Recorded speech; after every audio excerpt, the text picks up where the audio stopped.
magsalita sa umaga nito.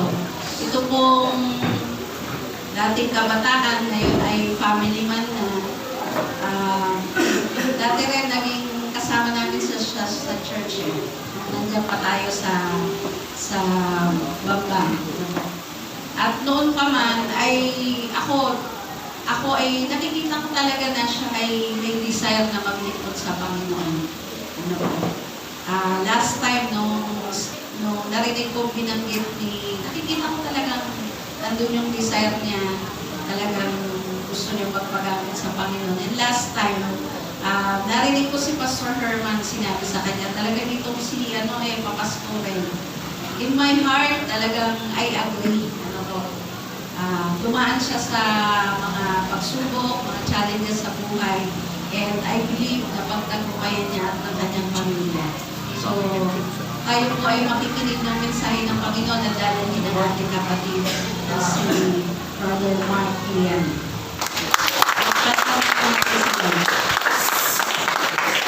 Malakas na palakpak. Hindi na kayo excited. Dahil na praise ng pastor, mga preachers of the word.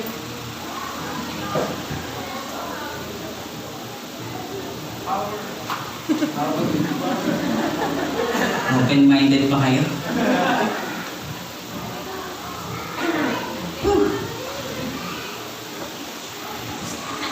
Titigan muna tayo mga 5 minutes.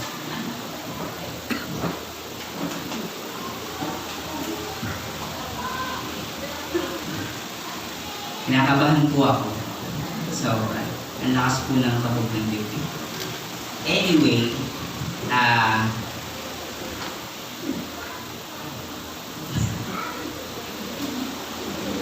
tignan niyo nga yung katabi niyo. Sabihin niyo sa kanya, ang cute mo today.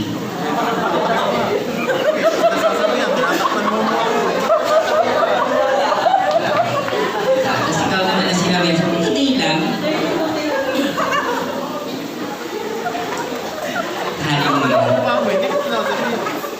Yes?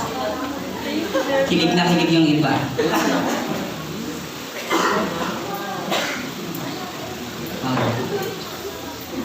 Ang dami ko pong gustong sabihin. Wala po akong maalala kahit isa.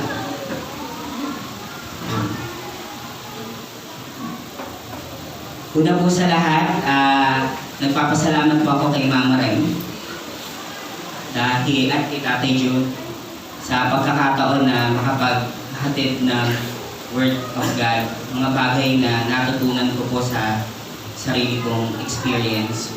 Kung makapansin niyo po, malamang hindi, pero tuwing napunta po ako sa harap, hindi po ako tumatayo dito sa likod ng pulpit. Sabi ko po nung natawag ako, may calling po ako to speak the Word of God, to be an evangelist, a teacher. Hindi po ako pupunta dito sa likod ng pulpit, dito sa pwesto ko ngayon. Hanggat hindi sinasabi ni Mama Rem na ikaw ang mag-i-speak ng Word of God. Tuwing nagte-testify po ako, lagi po ako nagdito.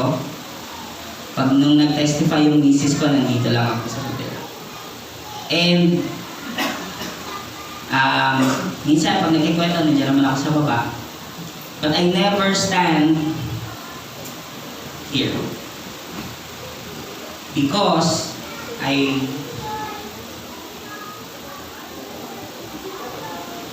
gusto ko kapag si Mama Rem na ang nagsabi sa akin to stand here. That's the only thing.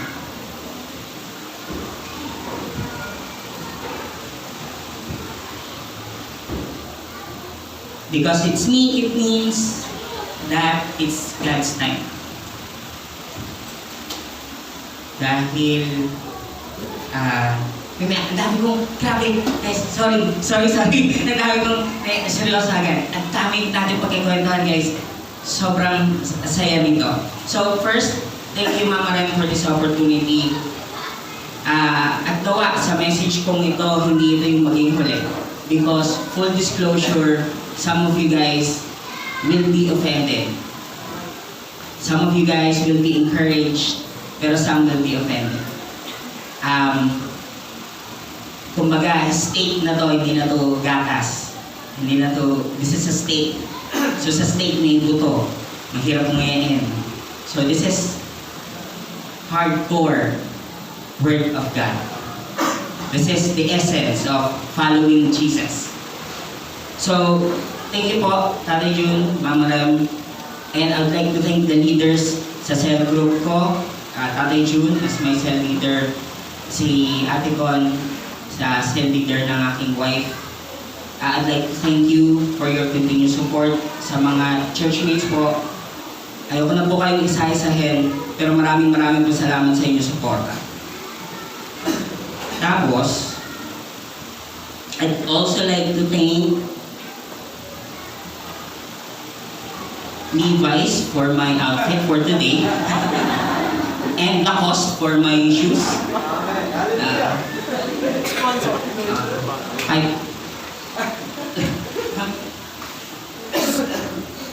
Lagi po ako nagtataka kung bakit yung mga nag-speak sa harapan, bakit laging walang dala silang sariling tubig? No? Kaya muna yung dala ko sa sarili. So I'd like to thank Wilkins for sponsoring my drink today. Tuyot na po yung lalamunan ko. 4 na minuto pa lang po na lumilipas. 6. May nag-comment pa ng 6. Ako po si Brother Maki, Mark Rudolph Leal. Yung Leal po ay Spanish word for loyal. The 16, hindi niyo po na itatanong, February is actually my 16th born again birthday. 16th born again. I was born again February. Hindi ko na alam kung kailan yung EGR ng Langkawan, pero that's around February of 2004. 2004. So this is my 16th year as a Christian. And ako po ay isang team manager sa isang call center. Ang product po namin ay tinatawag na AT&T. Imagine niyo na lang yung globe nakatumbas sa Amerika. May tinda kaming dish na TV, signal cable, and may mga customer na tatawag sa amin kasi may problema sila sa bill, hindi nagana yung TV nila or yung cellphone nila nasira or nawala, kailangan paltan. Yun yung trabaho ko. And I handle a group of 12 people na tinuturuan ko sila kung paano magbigay ng tamang serbisyo sa customer, paano makipag-usap, kapag galit yung customer, paano i-handle. Those are the things that I do. So, yun po ang aking nature ng trabaho. At for the past 2 years, ako po yung nagtatrabaho sa ganitong capacity, pero yung sahod ko ay hindi naman nababago. Yung trabaho ko lang yung na-promote. And Thursday of this week, a few days ago, it was announced that I am confirmed as a team manager. So I'd like to testify then on how God is good. The stars aligned, kumbaga. Maraming salamat sa kay God na sa pagkakataon na yun na ma-promote at makatulong sa kapwa. And I would just like to know na wala pong, konting disclaimer lang din po, no? Walang natayo dito sa harapan na perfect. Lahat po tayo dito ay nandito dahil lang po sa grace ng ating Panginoong Jesus. Kaya po gusto ko pong sabihin yon niya, kasi baka may mga words ako na magamit na medyo strong, makakala nyo ako. No, it's not. It's only by the grace of God na nakakatayo po tayo. Tapos, the message na dadalhin ko po sa inyo ngayon ay pinapakinggan ko po ito at least once a week for the past 5 years. So imagine, 5 years, once a week, lagi ko po itong pinapakinggan because this message is the essence of following Jesus.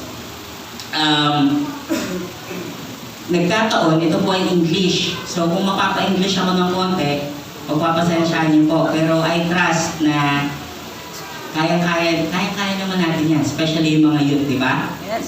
Yes. May isa lang nag-yes. Patay tayo dyan. Kung kayo guys, kung ako ang nag-i-speak, lang, may kailangan kayong ma-chat, next level, or mag-send ka ng my day mo sa Facebook, okay lang. Kaso, sayang lang baka ma-miss mo yung message. Ayun lang. So, pwede mo mag-cellphone, pero sayang. Sayang kung hindi mo maririnig. So, bago po ako magsimula, hindi pa pala ako nagsisimula. Tayo po muna yung mag-pray. Umupo po tayo muna lang yung Heavenly Father, my only prayer is that there would be less of me and more of you. I pray that this message, you will be glorified and I will be humbled. Maraming salamat. I pray for wisdom and I pray for a life change, a life transformation sa buhay ng lahat ng taong makikinig ngayon. Lord, only to you we give back all the glory, praises, and honor. In Jesus' name, Amen. Amen. Tingnan mo ulit yung katabi mo. Ayun lang, smilean mo lang siya. Wala na akong maisip eh. Dapat pala sinusulat to. Okay. Do you know one thing I hate? One thing I hate. Don't hate agad. The one thing I hate is people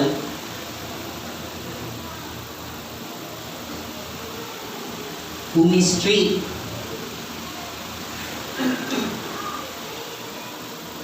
my kids.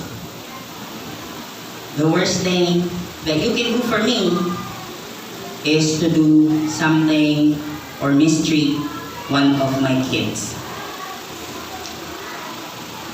Kung parent kasi, yes. Kapag ako nabunggo mo sa mall, siksikan, nabunggo mo ako, sorry, okay lang, Brad. Pero, minsan naglalakad kami sa overpass dito sa Kalamba. Merong ale, matandang ale, na mukhang nakakaawa naman. Yung anak ko, si Sab, naglalakad at tumatakbo siya. Excited. Aba, siniksik pa naman. Hindi na kitantas, matik ng mataob. Grabe. Maghahalo ang balat sa tinalupan, mga kapatid. Yung misis ko lalo. And isn't it true that the worst thing as a parent, nasan sila? The worst thing that someone can do for you is to have someone mistreat your kids. And it doesn't matter kung anong gawin mo para sa akin.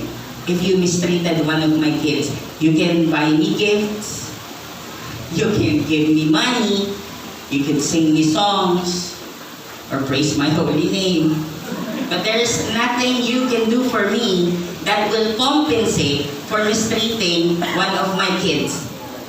Tama? The reverse of that is true. The best thing you can do for me, yung pinaka-paborito kong tao sa buong mundo are the people who do something for my kids. Kahit nagugutom ako, mamumigyan ng pagkain, it's okay. But if you give food to my kids, grabe, I love you.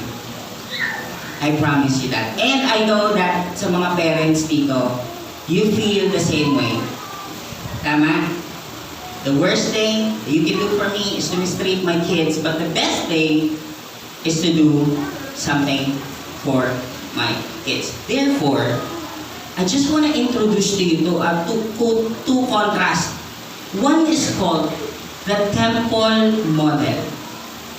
Guys, I just want to let you know, lima tong series na to, but then I am going to preach on the fourth one. So, merong history to, which I'll discuss at a later time. Pero anyway, there was a form of religion na prevalent dun sa kultura at hanggang ngayon, merong ganito. And please tell me if you've seen this kind of model, there are always sacred places. There are always sacred texts, mga sulat, pasugo, Quran, Bible. There are always texts na ini-interpret ng sacred men at madalas men at merong mga scared followers or mga superstitious followers. This is the temple model. Now, ganito sa mga Assyrians, Egyptians, sa lahat ng kultura, there is a form of a temple model. Now, when Jesus came along, He introduced something na brand new, bagong-bago. And this is what the Jesus model looks like. It's a new covenant. May bagong kasunduan ang tao at ang Diyos. May bagong command, which I'll introduce in a little bit. May bagong ethic, at ganito na yung kultura natin, ito na yung behavior natin, ganito na tayo mag-react sa mga sitwasyon, which caused a new movement, which is called the Way, and now we call it the Church. Okay? Now, here are examples of temple model thinking. For example, mas nakukonsensya ka pa na hindi ka nakapag-church, pero hindi ka apektado nung minaltrato mo yung schoolmate mo o yung katrabaho mo. That's temple model thinking. Kumpleto ka sa pag-journal, pero sumasagot ka pa rin sa magulang mo, tapos hindi ka pa rin nag-ugas ng pinggan.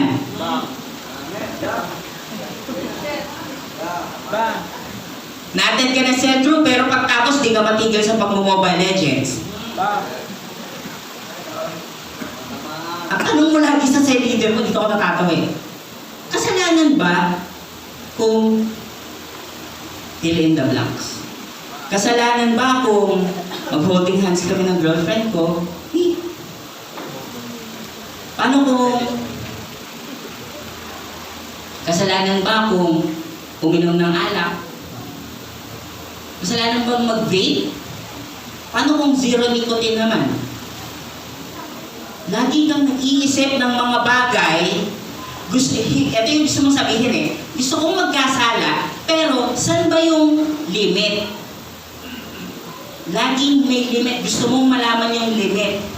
And here's another one, you believe na may ritual or prayer na pwede mong sabihin o gawin para okay na kayo ni Lord, bati na kayo ni Lord, pero wala ka ng obligasyon para dun sa sinaktan mo. Make sense? This is temple model thinking. Ito pa, sa religion mo, meron kang mga uri ng tao na dapat hindi mo pinakikisamahan o minamahal. This is temple model thinking. In the temple model, if you please write this down. In the temple model, this is always the question you ask. What must I do or believe to keep things right between God and me?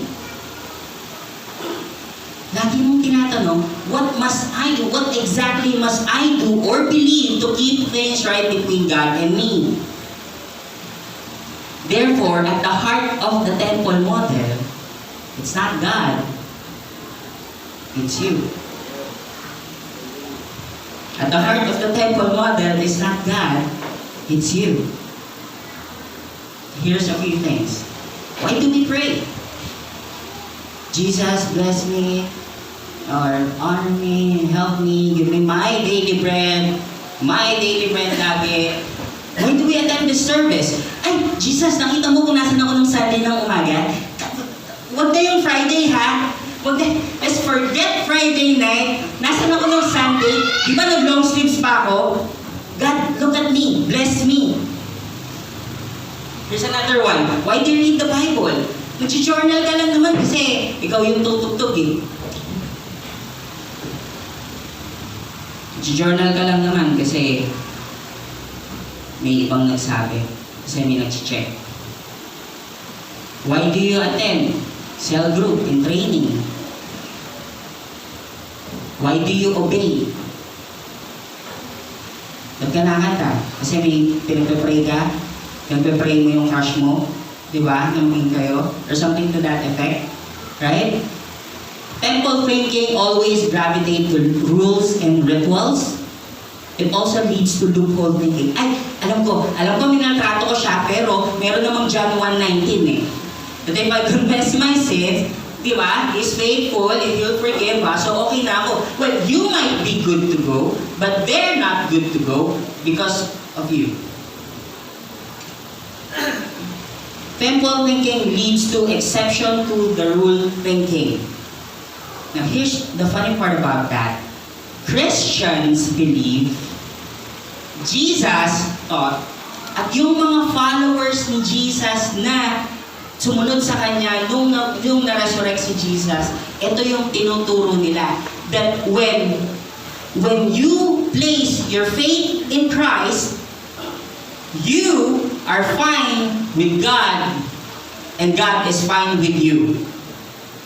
So, kung araw-araw ang iniisip mo lang, paano mapiplease si Lord or paano mo ma-maintain yung favor ni Lord?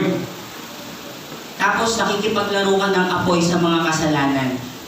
Habang nakikipaglaro ka ng apoy sa mga kasalanan, inaalam mo paano ito yung hindi ko line na i-cross.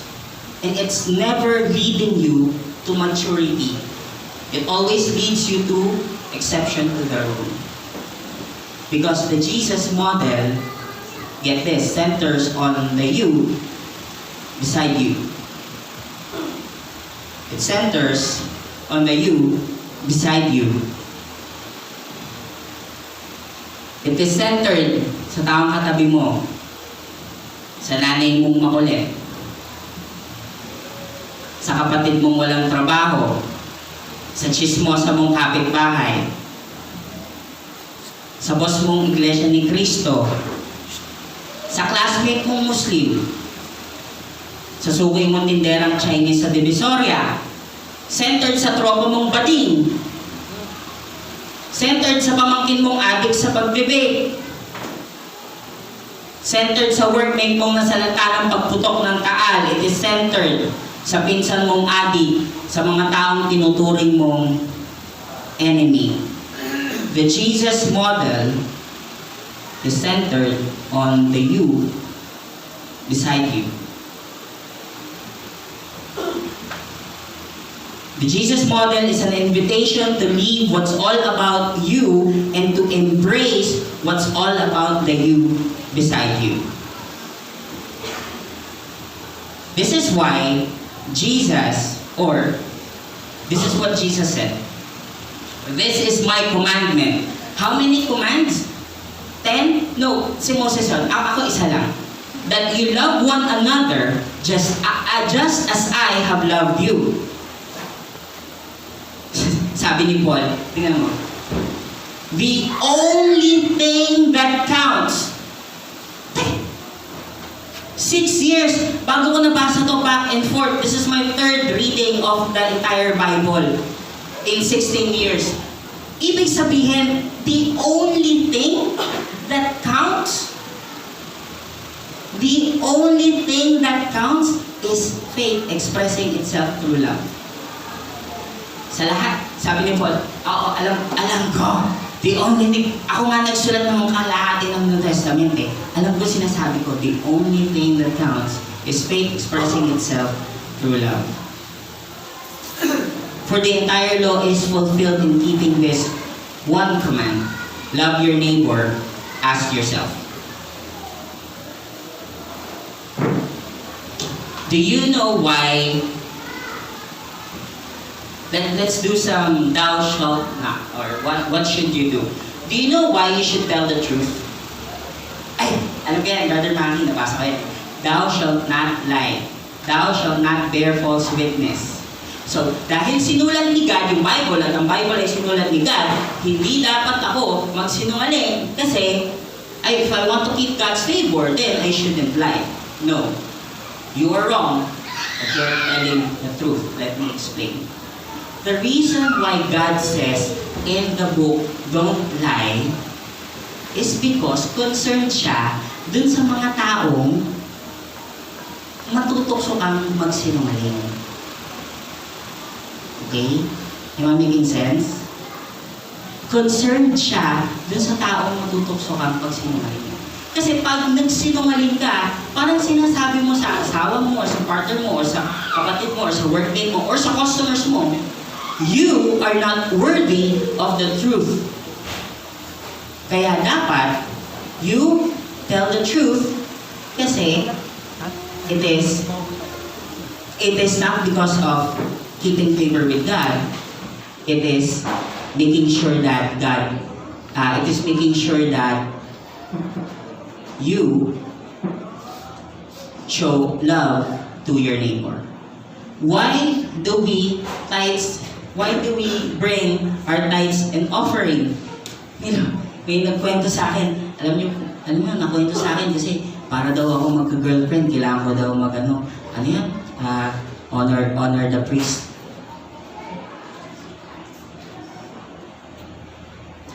Alam ko, okay. Kaya po ako dapat mag-tithes and offering kasi sabi ng Bible, bibigyan ako ng God, siksik, liglig at umaapaw. Ay, alam mo yan, parang sabi na, alam mo yan, cheerful giver yata yun. Hindi ko alam kung cheerful eh. Pero basta pag nagbigay ako kay God, may ibibigay siya sa akin. So yun ang gagawin ko, kaya ako mag-tithes and offering. No. Here is why you should bring your tithes and offering. Because it helps the person you're generous to. It helps the person you're generous to. Yun lang. That's it. Do you know why you should go to church? Hindi para ma-serve. To be of service. Why do you do your daily devotion? Para makita mo kung ano yung mga examples na ginawa ni God para magawa mo rin para sa kapwa mo. Okay? Now, here is why you shouldn't. Examples naman. So I'm giving contrast sa Jesus model at sa temple model. Do you know why you shouldn't gossip? Ay, sabi ng Bible, huwag tayo mag-malicious talk or anger of speech or huwag tayo mag-gossip. So, kung gusto kong makip yung favor ni God, then hindi ako makikipag-chismisan. No. Kaya hindi pag-chismisan sila Mama Ren or sila Tatay Jun o yung mga cell leader mo during the time na kakasama kayo ng tropa nyo. Kaya hindi makikipag-chismisan is dahil it hurts the person na pinag-chismisan nyo. Amen? Now, guys, why should you not pressure your girlfriend sexually? Hindi. Alam mo yan, sex is for married people, Brother Maki. Ano ba? Nag-journal naman na kayo. Sex is for married people, so, I shouldn't, baka may curse ako, may consequences, or mamalasin ako, hindi ako makagraduate ng high school. No. The reason why you shouldn't pressure your girlfriend sexually is because if you impose your will, kung yung kalooban mo ay pinipilit mo sa kanya, it creates a regret for that person. And Jesus followers do not create regret for other people. Paano po kung pareho namin gusto? Patay, you got me. Paano yan? Paano kung pareho po namin gusto? So ano kayang mangyayari kung yung pamangkin mong bata or 3 years or kaya ganyan, lumapit sa'yo, tapos kasama yung kalaro niya, ay, tito, kuya, dad, kami ng tropa ko, tutukutin namin yung mata namin, pero huwag ka mag-alala, pareho namin gusto to. No, teka, bakit pareho naman namin gusto? No, you don't hurt you, and you don't hurt someone else. Si Jesus, nasa langit, nakaupo sa throne, tapos nag-iisip, oh my gosh, do you need a specific verse for every single thing? Gusto mo biglang magpakita si Paul, tapos idagdag niya sa Acts 2, Acts 30, huwag kang masyadong addict sa Mobile Legends. Huwag kang pumunta sa website na hindi mo dapat puntahan. Kailangan pa bang may verse na ganun? Jesus is smart. You are created and you are smart enough to know what is good for you and what is good for a different person. Right? The New Testament, all the laws and all the prophets are only examples. And God did not need to give you examples for everything. The New Testament imperatives are examples of how to demonstrate your love for God by loving other people. May natututunan? Now, sabi ni Jesus, may lumapit sa kanya, please, huwag niyo i-challenge si Jesus sa mga debatehan. No?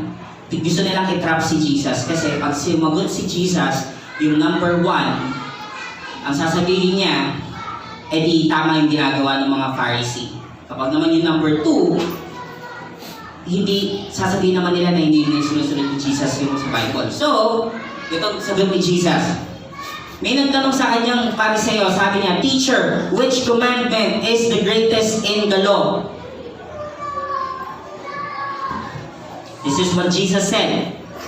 Jesus answered, declared, love the Lord your God with all your heart and with all your soul and with all your mind. This is the first and greatest commandment. Tapos, bago pa magbukang bibig yung mga paris, yes, so tama kami kasi araw-araw nasa church kami, araw-araw nagbabasa kami ng Bible. So, kahit hindi ko tinutulungan yung magulang ko, okay lang yun kasi ay nagsaserve naman ako sa temple. And, hindi pa tapos magsalita si Jesus, sabi niya, this is the first and the greatest commandment, and the second one is just like it. Just like, katulad.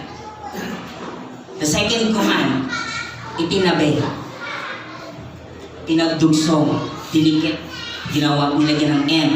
The second one is just like it, love your neighbor as yourself. All the law and the prophets hung on these 2 commandments. This is Jesus, mga kapatid. Now, teka lang. Bro, Maki, teka lang. Teka. Natatahimik ako kasi ang sinasabi mo ba? Is it all about people? And it's no longer about God? Teka, parang may mali doon sa sinasabi mo Parang hindi ko pa alam pero not sure. Pero here is where I want you to pay attention, guys. Please. The Jesus model is less complicated, but it is far more demanding. At the epicenter of the Christian faith is a man who died covered in his own blood and laway ng ibang tao. So guys, imagine nyo pag nag-EGR. Diba? Hindi ko alam kung nakapag-EGR pa kayo or whatever. Diba? May tako diba? Para lang ma-demonstrate. Iba na raw. May nagbago na guys sa susunod natin yun ng EGR. Luluhod kayo sa harapan, tapos duduraan kayo. Duduraan kayo ng ibang taas. So guys, at the epicenter of the Christian faith is a person who died covered in his own blood and the saliva of other men.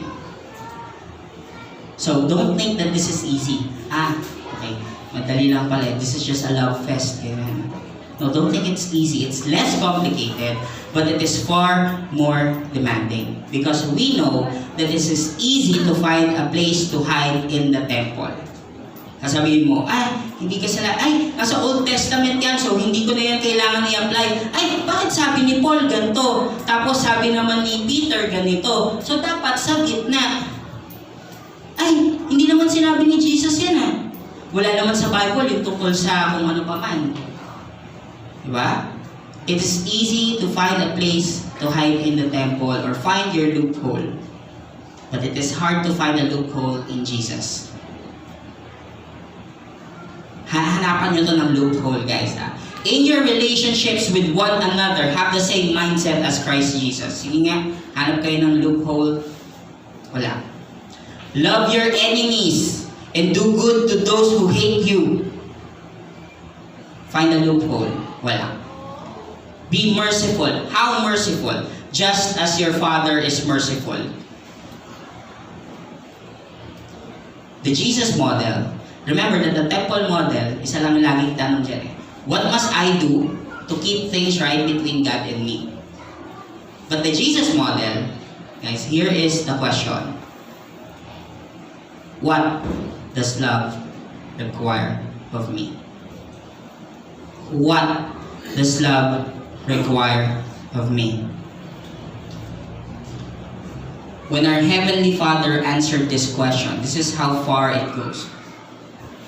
When our Heavenly Father answered this question, it cost Him His Son. And when Jesus, your Savior, answered the question, what does love require of me? It cost Him His life. And now He's saying, follow me. So He simply asked the question, answer the question, and act on the answer to the question. What does love require of me?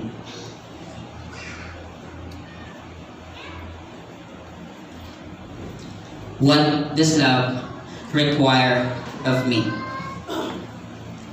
So, guys, church, I know that you guys are smart enough and that God has given you wisdom to know how this applies to you. Okay? So kung yung mister mo, tinanong mo kung anong gusto mong ulam, pag sumagot yung mister mo, please yun ang lutuin mo. Okay lang kayo. Gusto nyo fried chicken, diba? Minsan, ako, hindi ko makikita. Ako lang ba? Misis ko lang ba ganun? Pag tinanong ko, anong gusto mong ulam? Sinigang. Tapos kakapon sinigang ni. Tapos ganyan. E di, skinless lang ganyan sabi ko. Hindi naman healthy yun eh. Puro preservatives yun eh. So, hindi ko alam. Ako lang yata eh. But the point is, you always ask the question, what does love require of me? Kapag youth, diba? Kapag katapos, diba? 5 oras ka na nag-Mobile Legends. Kinakain na ng daga yung doon, yung pingganan. Kailangan mo pa ba ng verse? What does love require of me? What does love require of me? Hugasan mo na yung pinggan. Sumunod ka muna sa magulang mo. You have 24 hours a day, mga 1 oras ka lang siguro mag-journal, magpe-pray, hindi mo magawa. Just ask the question, what does love require of me? Ask the question, answer the question, and act on the question. That's it. This is the essence of following Jesus. Gusto mong makasunod kay Jesus? Then you answer this question. Yung katabi ko, ano yung kailangan niya? Ano yung may paglilingkod ko sa kanya? Yun lang ang tanong doon. That's the essence of following Jesus. Bro, Maki, ayun na. Wala na, bibigay na ako. Hindi ko na talaga kaya to. I-email na lang kita. Share na lang kita sa Facebook niya kasi mali yung sinasabi mo. Kasi ano yun? Puro na lang tao, hindi wala ng Diyos? Sige nga, nasan si God dyan? Sa lahat na sinasabi mo, where's God? So that's a good question. And Jesus answered the question. Matthew 25. Okay, malapit na akong matapos. And then I'm going to share a testimony. And I just hope this is all that I've been praying for the entire week. Na yung babasahin ko susunod, as in magkaroon ng impact sa buhay nyo. Kasi nabasa nyo na to hundreds of times. Ang dami na nag-preach about dito. Pero gusto ko lang i-share to sa inyo. And I hope it has the impact kagaya ng impact nung first century, nung unang narinig to kay Jesus. Matthew 25, verse 31 up to 40. When the Son of Man comes in His glory, and all the angels with Him, He will sit on His glorious throne. And all the nations will be gathered before Him, and He will separate the people from another as a sheep separates the sheep from the goats. He will put the sheep to His right and the goats to His left. Then the King, si Jesus, will say to those on His right, "Come, you who are blessed by my Father. Take your inheritance." Kunin mo yung word na inheritance, research mo sa Bible, grabe. Grabe. Tanong mo sa cell leader mo kung ano yung inheritance na pinrami sa atin ni Jesus. The kingdom prepared for you since the creation of the world. For I was hungry and you gave me something to nandun na tayo. Great white throne judgment na or judgment. Ang daming judgment. Nalimutan ko kung ano yung mga judgment. Basta ang dami. Mema judgment. Mema ba yun? Mema yung masabi. Mema. Hindi ako mema. Mema judgment lang. Mema judge ka lang eh. Diba? Sa akin, mema judgment eh. Parang sila nanalo sa loob. Oh my God! Oh my God! Paano ako na-bless? Bakit ako pupunta sa langit? Here's how. For I was hungry and you gave me something to eat. So, hindi ko pa naman nakikita si Jesus eh. Paano ko naman siya napakain? Eh, yung huli kong pinakain niya, yung kapitbahay ko makulit, nanghihingi ng ulam. For I was hungry and you gave me something to eat. I was thirsty and you gave me something to drink. Wala naman, hindi ko naman nakikita si Jesus ha. Ang huli kong inabutan ng tubig, yung batang laging nakatok sa bahay namin, tapos nangingi ng tubig. I was a stranger and you invited me in. Invite? Oo. And I invited Jesus in my heart. Yun lang yung invitation, pero hindi ko pa naman siya nakikita talaga eh. I needed clothes and you clothed me. Okay, hindi ko maalala yun ha. I was sick. Si Jesus nagkakasakit. Patay niya, nabubuhay si Jesus magkakasakit. Ano yun? It's weird. I was in prison. Ano, kriminal? Si Jesus kriminal? Ano na nangyayari? I was in prison. And you came to visit me. Tapos, tatanungan sila. Nagtataka sila eh. Ikaw ba naman? You are blessed. Pupunta ka sa langit kasi ginawa mo to. Tapos para, here's what happened. Then the righteous will answer him. Late ng font mo, sorry. Lord, when did we see you? When did we, everybody, when did we see you?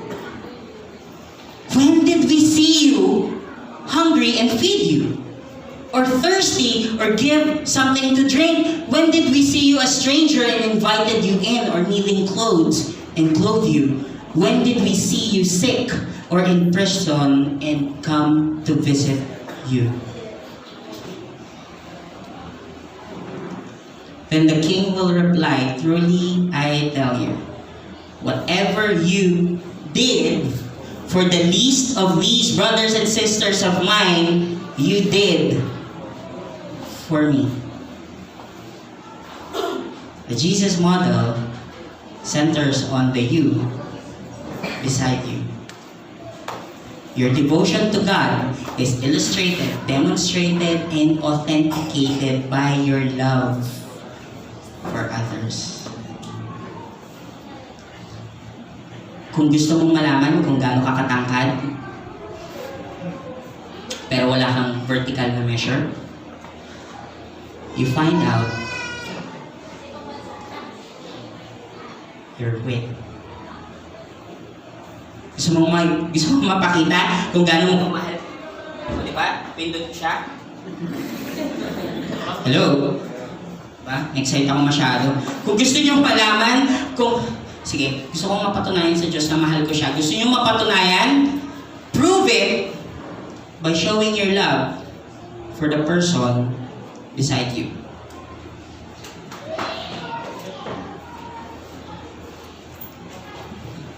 Did I mention that the best thing you can do for me is to do something for my kids? It's like when Jesus taught us how to pray, He taught our, ano nga ulit? Our Father. So we are God's children. What does love require of me?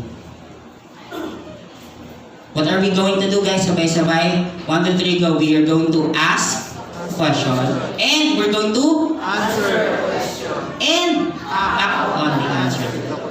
What is the question? What does love require of me? So when you step out here, babalik ka na sa trabaho bukas, atid ka ng cell group, atid ka ng life class, you do that. You do just that. And that is the essence of following Jesus. And that is how simple it is. It is less complicated, but it is far more demanding. Guys, before I close and share my testimony, I just want to share this. No, I hope Mama Ram, but it's up to her. But in any case, there's a lot of topics na naiisip ko. So I would like to encourage everyone. I-PM nyo ako sa Facebook. Kung meron kayong mga tanong or gustong malaman or whatever, and then we will route it dun sa tamang sistema. We will talk to your cell leaders and whatnot. Ito yung mga topics na naisip kong mga abangan sa susunod na kabanata. What is the gospel? What does God exist? Do we have any specific proof? Guys, sa mga matatanda, madadali sa atin yan. Sa ating mga board, mga baby boomers, saka mga Gen X, madadali. Pero sa mga bago ngayon, sa mga millennials, sa mga Gen Z, ang dami nang nagtatanong. Kasi isang search lang nila sa Facebook, pwede na ang daming mga magagaling mag-explain about God's existence. So, do we have any scientific proof? Or sa mga youth, may tanong ako, sinong mas malakas, si San Goku o yung nag-drawing kay San Goku? Diba? Diba? Hindi na, diba? Yes. Diba? Diba? Guys, ang dami. Where do we stand on the LGBT community? Brother Maki, baka LGBT, hindi GBBT. Girl, boy, bakla, tomboy. Where do we stand? Nasaan yung mga invite nyo na ba din? Paano masishare ng gospel din yun invite? Where do we stand on that? How do we find the right one? Love, courtship, and marriage. Basta ako, I found the right one, and that's my wife. What is God's will for your life? What's the only way acceptable to discipline your children? Okay. Bro Maki, bakit yung mga anak mo hindi patak dito? Paano mo sila dinidiscipline? I can teach you how. What will happen to the next generation? How do we become successful? Money. How do we handle money, finances, and so much more.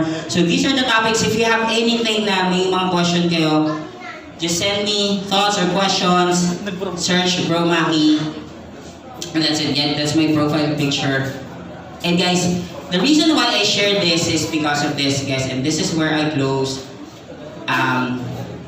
When I was 12, magkakwenta lang po ako. Okay lang pong minute.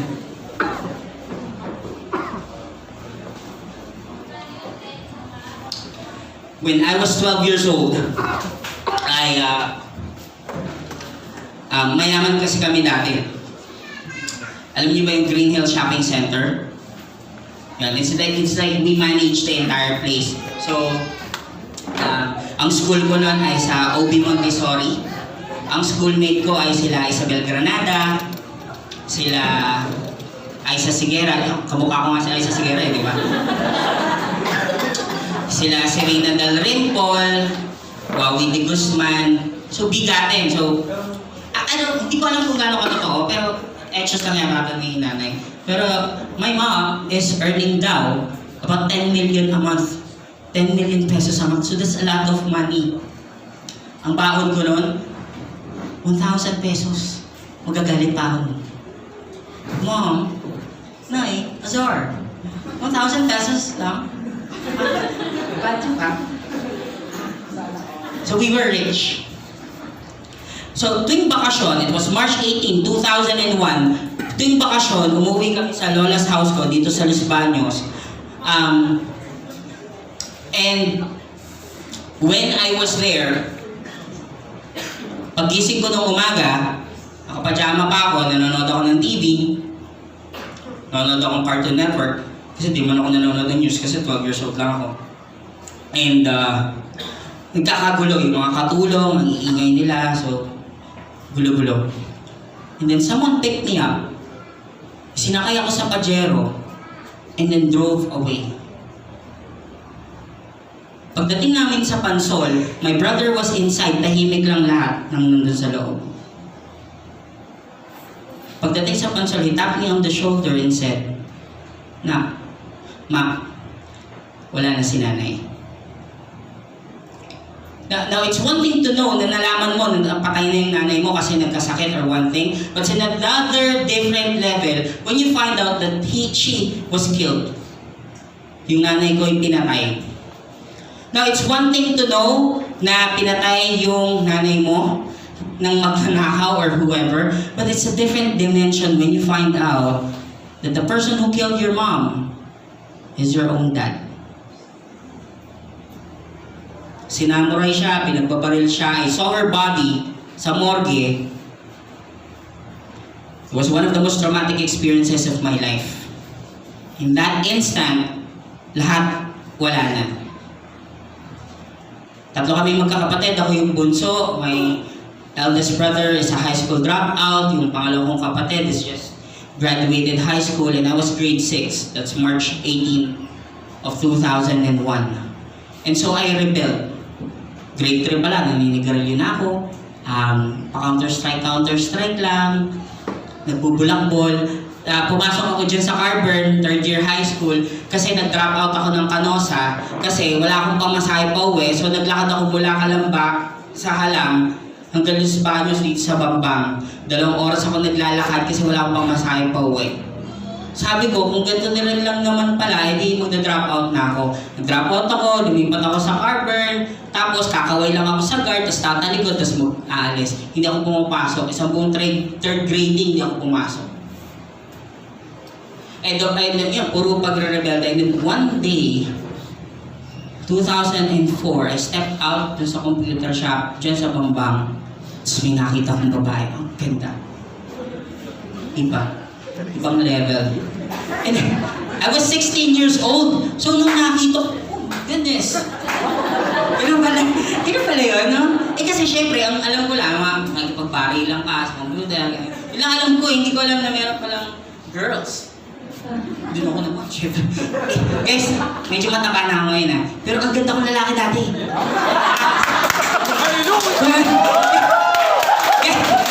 Guys, bawal magsinungaling sa pulpit, so I'm telling you the truth. Ang lalaki lapit. Hi. Ang nga pala si Maki.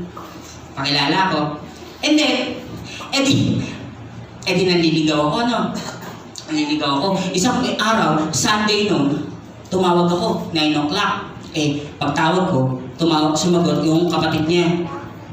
Yung ate niya. Sabi ko, hi, nandiyan ba siya? Wala, nasa church. Ilang oras lang ba misa? Di tumawag ako ng alas 10. Isang oras lang Ha?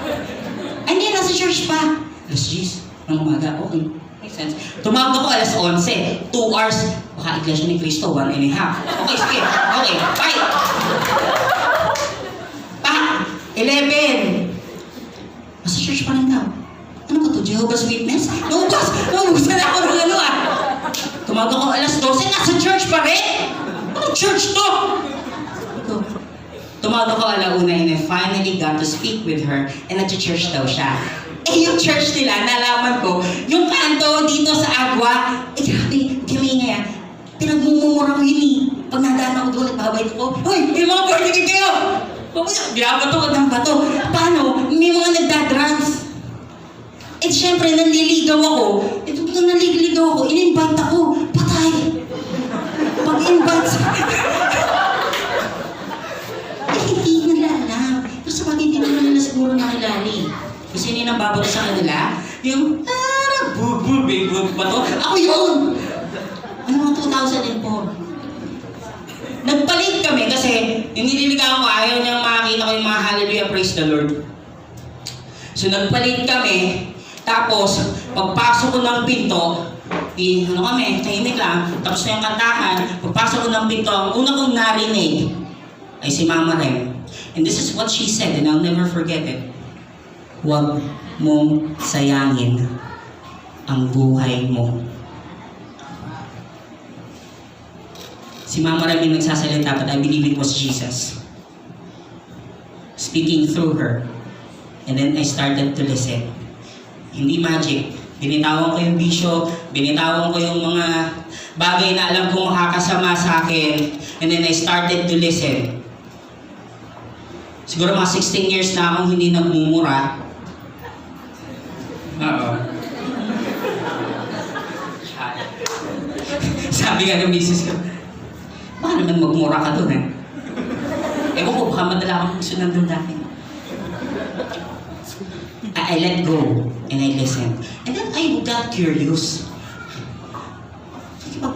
Kasi yung nanay ko, nung namatay, hindi ko alam kung nasa langit siya. Eh yun yung topic. Hindi nakikipag-debate ko kay Mama Rem. Sabi ni Mama Rem, this is what changed my life, ha? Sabi ni Mama Rem, alam mo, imbis na makipagtalo ka sa akin, basahin mo yung John. Book of John, yun lang. And that changed my life. And then I got curious. Bakit si Rizal, ang sineselebrate natin yung birthday niya once a year? No? Pero ba't si Jesus, September pa lang, parang birthday na niya? Bakit kapag, ilang beses natin sineselebrate ang birthday ni Jesus? Twice a year. Isang buong week-long celebration sa Easter, pag April or March, di ko alam kung kailan. And then, month-long celebration kapag December. Sabi ko, iba. And then, na-curious ako. And he died too. Si Michael Jackson, kailan lang siya namatay? Kailan niya pinag-usapan si Michael Jackson? Kailan kayo nag-journal, nagbasa ng mga autobiography niya? Hindi niya ginawa yun. Pero si Jesus, a person who died and resurrected from the dead 2,020 years ago, pinag-uusapan pa rin natin hanggang ngayon. Why is he successful? That's why I got curious, I read the Bible, and I found out 3 things, which ang dami ko pang i-discuss sa inyo. Next time, makikipagkwentuhan ulit ako sa inyo. It's about finding the right attitude. Anyway, the trinity of success. So, the bottom line is this. Huwag mong sayangin ang buhay mo. And here's how you do that. When you step out of this room, you ask a question. And that question is, what does love require of me? The time is 10:16, so call ilang minutes yan? 58. Okay. Next time, I hope, mga 30 minutes lang ako mag-speak kasi ang dami kong gustong ikwento, guys. I love you all. I thank you, Mama Rem. And guys, let's go out there and change the world. God bless you, pa.